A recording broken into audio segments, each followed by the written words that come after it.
for the human predicament powerful and effective? Well, that's largely what this course is about. And I hope it's not too much of a plot spoiler to say that I do think that modern psychology is in some respects lending support to Buddhist ideas.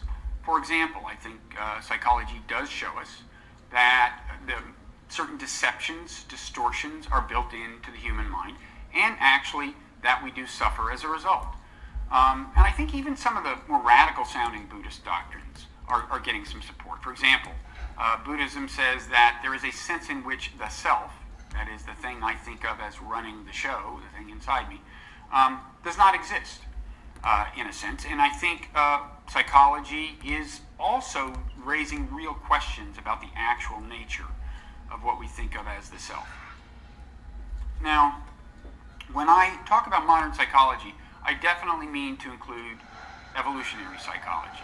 And that is the study of how the human mind was shaped by natural selection. And I think there is evidence that some of these delusions that the mind is subject to were actually built in by natural selection for reasons we'll come to. The mind is kind of programmed that way. But to say that something is natural or was engineered by natural selection isn't to say that it's not changeable.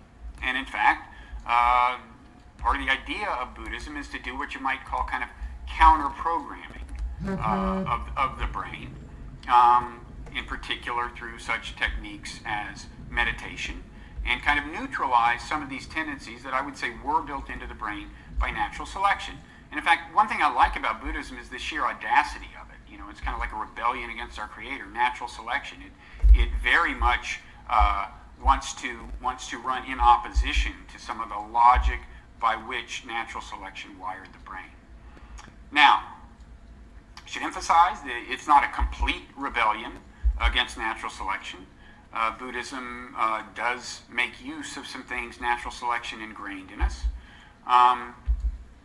including, love, compassion, rational thought. But still, it's a pretty thoroughgoing rebellion we're talking about. Now, can the rebellion be successful? I've already suggested that modern psychology lends support to some of the Buddha's diagnosis of the human predicament. But what about the prescription? Can the prescription laid out by Buddhism end or greatly alleviate human suffering by making us see the world more clearly? Well, we're going to be hearing from some people who say that it's worked for them. These are people I've talked to over the last few months.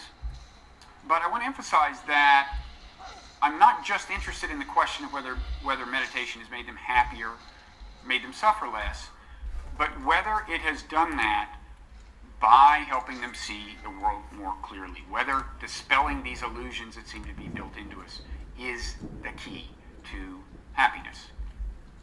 Now, in looking at this issue, we will also be hearing from some prominent psychologists that I've also been having conversations with over the last few months.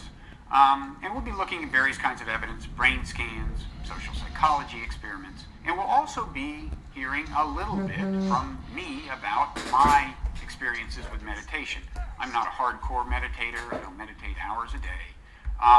But I do try to meditate every day.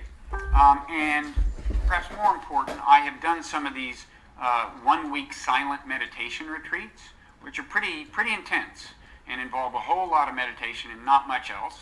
And they can have dramatic effects on your consciousness. And I think these have given me a glimpse of what some of these much more serious meditators experience and the conclusions they reach about how their mind is working. These retreats are really probably the main thing that got me interested in this whole area, and they're the reason that I decided to research it and write about it and teach about it. At the same time, my interest also grows out of my previous work in a kind of natural way. About 20 years ago, I wrote a book called The Moral Animal about evolutionary psychology, when that term, evolutionary psychology, was just starting to circulate. And then I went to teach in the psychology department of Penn, the University of Pennsylvania, for a while. Meanwhile, I was getting more interested in religion, and I wrote a book called The Evolution of God, about the emergence of the Abrahamic God. And in the last few chapters of that, I addressed the question of whether there can be a religion that is viable in the modern world, whether you could have something you could call a religion that is fully compatible with modern science. And now I'm kind of returning to that question here, and I'm really looking forward to sharing my thinking with you and my findings with you. So now let's dive into the course and move on to the second segment of Lecture 1. Okay, so that is one of the Buddhist lectures I'm listening to right now. The other one is a dude from Oxford. I like his accent quite a bit more, but I just thought I would share this one with you this morning because, I don't know, this seems kind of like a nice little overlap to have the lecture about religious versus secular Buddhism while you're playing an undead warlock. So, I probably answered it wrong. Oh, good, I did right.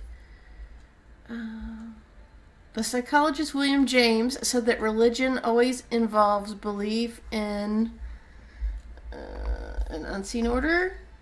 Yes. Not bad. Okay, let's listen to the next one. Or, yeah, we'll just go ahead and listen to the next one. I was say we could listen to the sexy British guy, but I think we'll listen to this American guy just because I'm kind of on a roll with him. In this segment of Lecture 1, I'm going to talk a little about our feelings, our emotions, and I'm going to do that from two perspectives. From the perspective of Buddhism, and then also from the perspective of evolution. In other words, from the perspective of somebody who's trying to figure out, why our feelings have certain properties, why evolution created them that way. And here I'm kind of jumping ahead to things we're going to cover in greater detail later in the course, but I did want to give you a taste of them. For one thing, I wanted to give you a sense for kind of some of the practical payoff from meditation, and also a sense for some of the larger themes that lie